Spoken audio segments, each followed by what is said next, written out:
Hello, everybody, and welcome to today's session on daily current affairs with Sathya sir. This is me, Sathya from IQ Ideas, and I bring you important news updates and current affairs from a leading daily newspaper. Great articles that you can read for improving your reading comprehension, and of course, point out words of vocabulary to enhance your English. Today is the 5th of August 2025, and without further ado, let's jump into today's news headlines.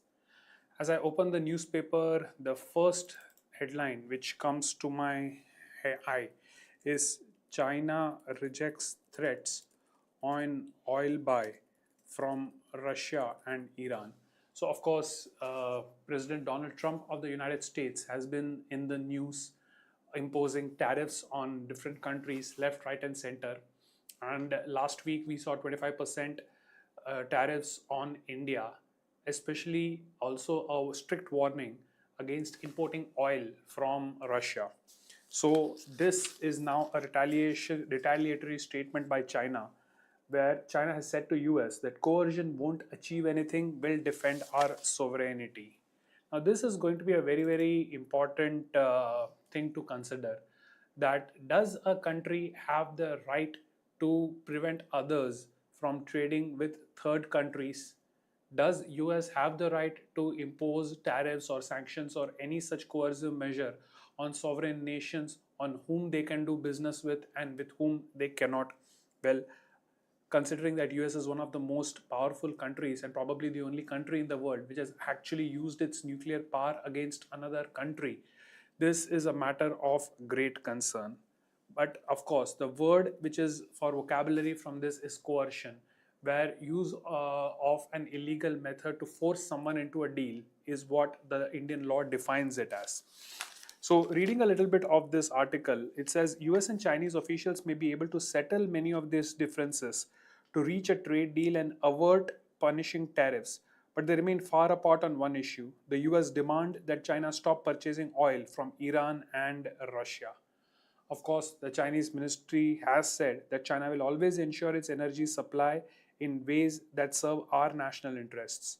So this is Chinese Foreign Ministry posting on X on Wednesday, following 2 days of trade negotiations in Stockholm, responding to the US threat of a 100% tariff. In other news, in the same article, we have the European Union is to delay the retaliatory tariffs on US by 6 months. Switzerland is ready with more attractive offers for the United States. Uh, I also read Trump says job reports released last week was rigged, will pick new officials soon. Now that seems interesting. Let's read a little bit about that. So, US President Donald Trump said Monday that he would pick an exceptional replacement to his labor statistics chief after ordering her dismissal, as a new report showed weakness in the US job market. In a post on his Truth Social platform, Trump reiterated, without immediately providing evidence, that an employment report released last Friday was rigged. Is it a case of shooting the messenger? Well, only time can tell. Other than that, in the same article, we have a sub-column which says that US could require up to $15,000 bonds for some tourist and business visas under the new plan. Okay, that is pretty interesting news in one article itself. I come to the main page, and again related to the tariffs, again related to oil, but this time with India. So India hits back at Trump tirade on Russian oil. So it's not just China, but even India, which is being threatened by President Trump on getting Russian oil. So, of course, just as the Chinese ministry has made it clear that national sovereignty comes first, so is the case with India. Now, in a fresh outburst, US President threatens steep hike in tariffs. In its first direct public pushback against US President Donald Trump's repeated targeting of India over trade with Russia, the center termed his criticism as unjustified and unreasonable. It added, like any major economy, New Delhi will take all necessary measures to safeguard its national interest and economic security. Here's a quote by Donald Trump. It says, I quote, India is not only buying massive amounts of Russian oil, they are then, for much of the oil purchased, selling it on the open market for big profits. They don't care how many people in Ukraine are being killed by the Russian war machine. Pretty inflammatory words, and it seems a bit hypocritical coming from the country which itself has had a lot of armed conflicts and probably the only country which has even used the nuclear power. To which, of course, the MEA, the Ministry of External Affairs, has said, and I quote, the very nations criticizing India are themselves indulging in trade with Russia. Unlike our case, such trade is not even a vital national compulsion. End quote. Okay. But another article below it says that the threat is unlikely to wean India off Russian crude. Okay. So let's see whether anything significant happens. But the interesting word phrase is to wean off. So the phrase comes from is commonly used when young infants, children, as soon as they are born, are usually fed only the mother's milk. But as they grow, generally they are introduced to other things and they are taken off the mother's milk. So the slow gradual process of making them come off mother's milk is weaning off. So to reduce a habit is to wean off something. All right. Uh, in other news, we have the a sports update on the very first page where Team India square it at Oval. So obviously the match is now at 2-2 and the 6-run margin is India's narrowest test victory ever. Okay. Then we have a sad update where Shibu Soren, the founder of the JMM and the leader of Downtrodden, passed away. So Indian politics lost one of its more prominent tribal faces on Monday with the passing of Shibu Soren, JMM patriarch, three-time former chief minister, and among the spearheads of the decades-long statehood movement that culminated in Jharkhand being carved out of Bihar in 2000. Okay, so we just have the death of Shri Shibu Soren, a prominent tribal leader and a three-times chief minister, and also a person probably behind the creation of Jharkhand. Okay, let's move on to other news. So the city page does not have anything of national importance. We quickly move ahead to the state page, which again is not too relevant. The first page for the nation does not seem to have anything other than one thing, where the Supreme Court has apparently told Rahul Gandhi, leader of the opposition, why don't you speak in parliament? So this is a continuation of the small article on the first page which reads, the Supreme Court pulls up Rahul for Chinese thrashing our soldiers remark. Okay. Leader of opposition in Lok Sabha Rahul Gandhi got a rap on his knuckles on Monday from the Supreme Court for his 2022 statement, Chinese are thrashing our soldiers in Arunachal Pradesh, while criticizing the government for its handling of the Galwan Valley clash at the LAC. If you were a true Indian, you would not say all this, the court told him. So in continuation of this news, obviously, the Supreme Court has asked why he doesn't mention this in the parliament.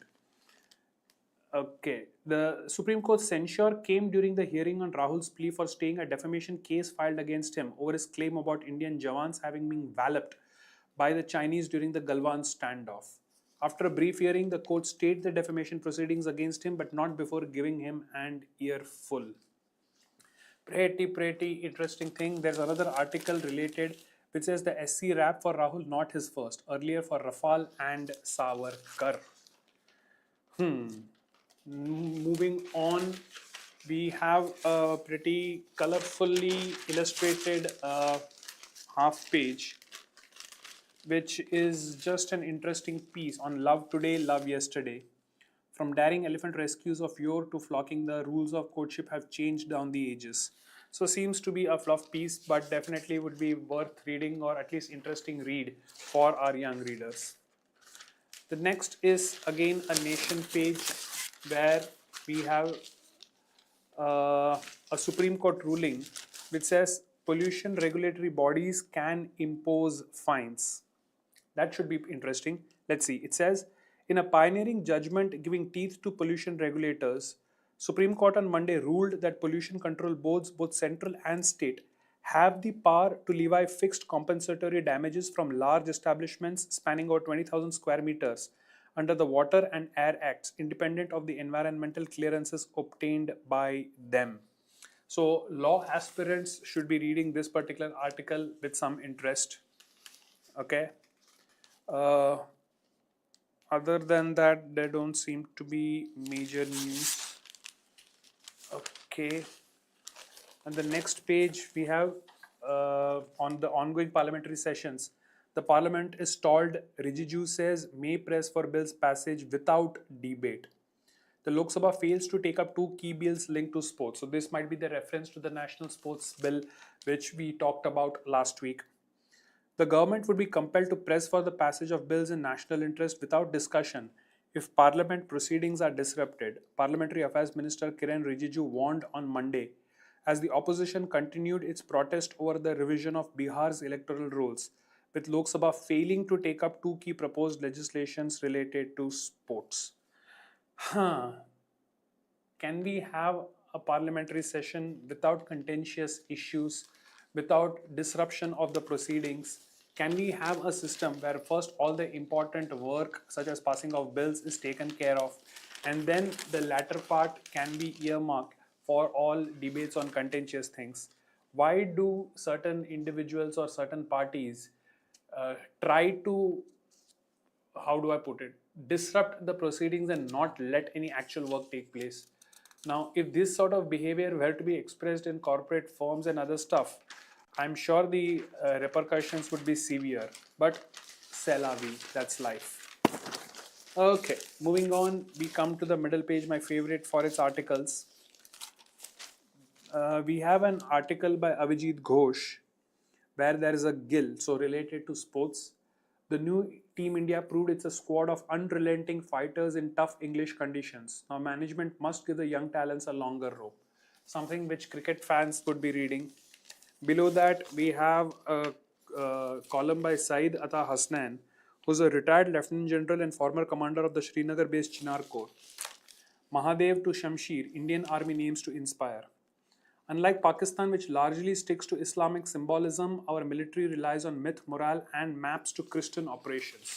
Okay, so to Christian something is to give a name to something, and of course, whether we talk about our missiles, Akash, Prithvi, Nag, or we talk about the various operations conducted, the nomenclature, the naming of these things have always been hugely inspired by our mythology and our past history.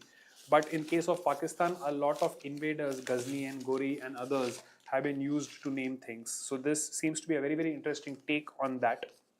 Coming to the left three, stat of the nations, we have obviously a column on Trump's sacking of the person who was a data official. And it reads, Trump's sacking of a government data official sends an awful message that all democracies must heed. Should be an interesting article to read. Below that, control all and delete. Kremlin's new law restricting online search is a chilling new law. Okay, let's read at least a couple of lines to understand what this is. For at least 15 years, Moscow has tightened controls on the internet using centralized routing, deep surveillance, bans on website and social media, throttling websites critical of Moscow, and so on. Its latest restriction, in a new law expected to kick in September 1st, hits a new low, the most chilling of all. For the first time, internet users will be penalized simply for searching queries government deems as extremist. This news, this article brings to mind George Orwell's 1984. The entire concept of Big Brother is watching was inspired by this, where concepts such as thought police, having a constant watch on all your activities, being penalized for things. It was a dystopian world described in the book 1984 by George Orwell. But certain places seem to have, or at least seem to be going on similar paths. Let's hope for the best. And of course, we have a humor column by Anil Abraham, Fiscal Fitness, Mansplaining Donald Duck is my superpower. Should be a time pass read. Okay. In the business page, we have a few news. One is the rupee plunges to a record low of 87.67 against the US dollar amid tariff turmoil. Okay. Then changes in corporate structures. IndusInd taps former Axis Deputy MD Anand as CEO after top level rejig. Tata Motors CFO Balaji is the first Indian to lead JLR, that is the Jaguar Land Rover. And China's and to exit Paytm in 3.8 thousand crore rupees deal. Interesting. The next page of Nation, on top, train in this Punjab village is laid by 40 years. What does it mean? Hurdles like land acquisition, environmental clearances, and relocation of utilities in Punjab have slowed the completion of railway line from Nangal Dam to Talwara, making it one of the longest pending projects in the country. Doesn't seem like a very positive thing, but interesting to read. Okay. Then for students, cleared NEET, still rejected, disabled student left in lurch. Despite the Supreme Court order, little has changed for the disabled who clear NEET. Okay. Several candidates with disabilities who clear the NEET exam in 2025 have been rejected by many of the 16 medical boards across India as being ineligible to do MBBS due to their disability. The candidates complained that the boards seem to be unaware or poorly trained in the new interim guidelines on functional assessment of persons with disabilities issued on July 19th. With no appellate body being constituted by the MHC, that is the National Medical Commission, or Directorate General of Health Services as directed by the Supreme Court, the candidates are left with no forum for redress other than courts. Now, that is a very, very sad news. Imagine being disabled, fighting all adversities, and clearing one of the most competitive exams in the country like the NEET.